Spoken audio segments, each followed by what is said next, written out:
Nothing dramatic happened. There was no big event, no breaking point. And yet, everything feels heavier than it used to. If you've been feeling this quiet weight lately, you're not imagining it, and you're not alone. It can be confusing, because on paper, your life may look the same. You still wake up. You still get through the day. You still answer messages, meet deadlines, show up for people, handle tasks. But inside, the effort has changed. Everything takes more energy than it should. You wake up already tired, not exhausted in a dramatic way, just heavy. Getting started feels harder. Your body moves, but without momentum. Things you used to do automatically now require effort. And even when nothing goes wrong, the day feels full before it begins. It's not sadness exactly, and it's not anxiety in the usual sense. It's more like carrying an invisible weight. You can still function. You can still smile at the right moments. You can still be competent, but it costs more than it used to. Small tasks feel oddly hard. Decisions feel loud. Your patience runs thin, even with people you care about. Sometimes the heaviness shows up as brain fog. You forget small things. You read the same sentence twice. You open your phone and don't remember why. You start a task and drift away from it. Or you do the opposite. You lock in, push through, and then crash. Other times it shows up in your body. You feel wired and tired at the same time. Your shoulders stay tense. Your jaw stays tight. Your breathing stays shallow. You're not necessarily panicking, but your system feels braced, like it's preparing for something, even when the room is quiet. And the hardest part is that it can make you question yourself. You start thinking, what's wrong with me? Why am I like this? Why can't I just get it together? But the better question is, what has my system been surviving? Because heaviness is often a sign of accumulation, not a flaw in your character. This heaviness usually doesn't come from one thing. It comes from many small things that never fully resolve. A week that didn't let up. A season of responsibility. A long stretch of being the reliable one. Stress that keeps reappearing. Emotions you didn't have time to process. Conversations you swallowed. Grief you postponed. Rest you promised yourself later. And when later keeps getting delayed, your system adapts. It learns to carry. It learns to keep moving. It learns to stay slightly activated, just enough to function, just enough to manage, just enough to hold it together. Over time, your nervous system stops resetting. It just keeps running, not at full emergency, but in a low-grade state of readiness. Your mind keeps scanning, your body stays tense, your attention fragments, your emotions flatten or spike, and even rest doesn't feel complete because your system never fully lets go. That's why motivation doesn't help. Motivation is for starting. This isn't about starting. This is about recovery. And discipline can even make it worse because you keep forcing a system that's already overworked. You push harder, and the weight pushes back.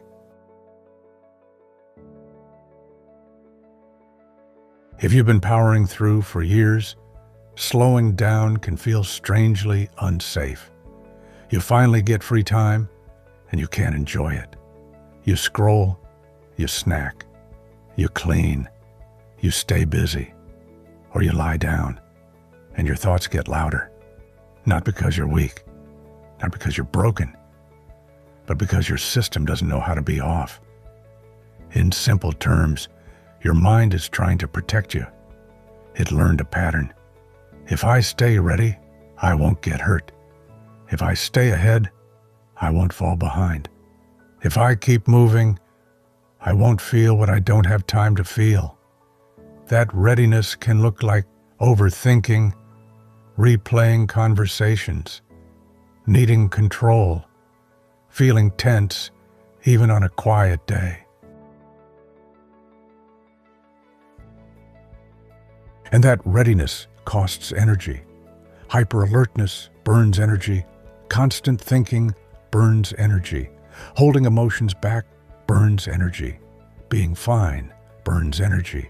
Even carrying invisible pressure that no one else can see, burns energy. So yes, everything feels heavier. Not because you suddenly became weak, but because you've been carrying more than you realized. And when weight goes unnamed, it turns into exhaustion. But when it's acknowledged, something begins to soften. You stop pushing against yourself and start listening. Let's make this practical for a moment.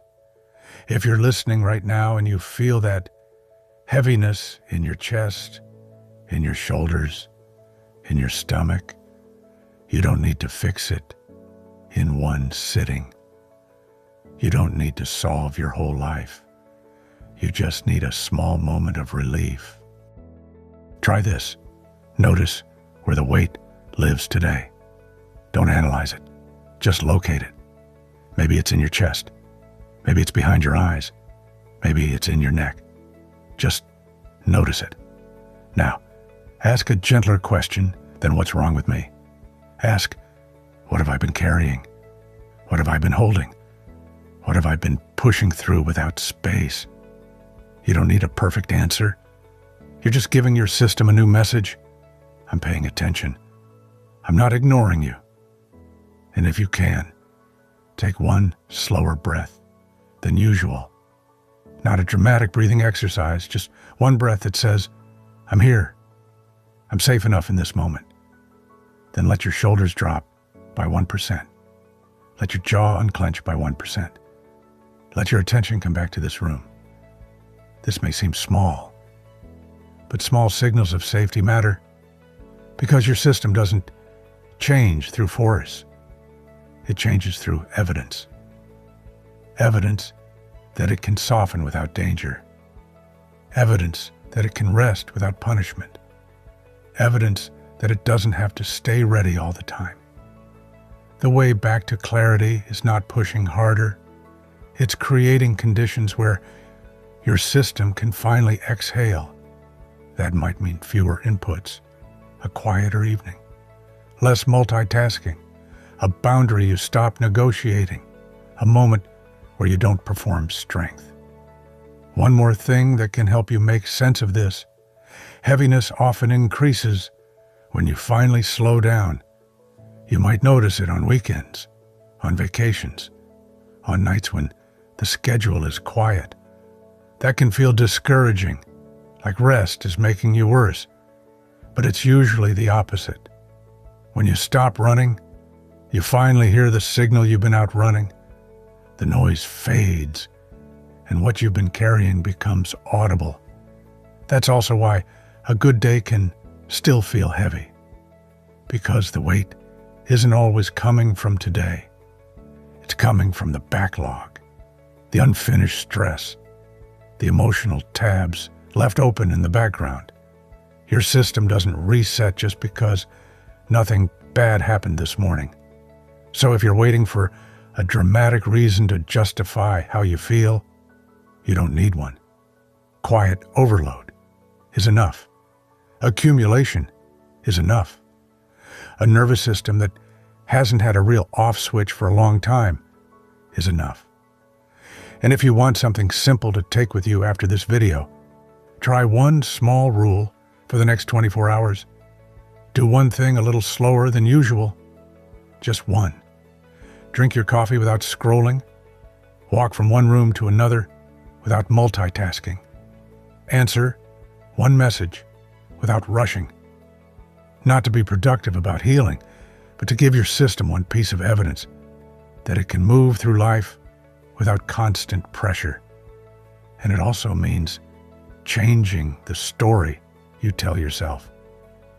Because if you keep calling this laziness, you keep adding shame to weight.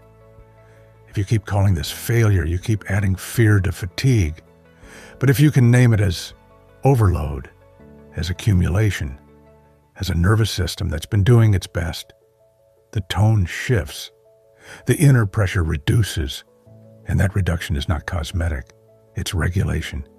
So, if everything feels heavy lately, let that be information, not a judgment. Your system is asking for care, not criticism. You don't need more motivation. You need relief, space, permission to stop carrying everything at once. For today, let it be enough to notice the weight without attacking yourself for it. Let it be enough to understand that heaviness is a signal, not a verdict. And if this felt familiar, stay. No pressure. Just a quiet place to make sense of what you feel, to understand what you're carrying, and to react less to the weight of it.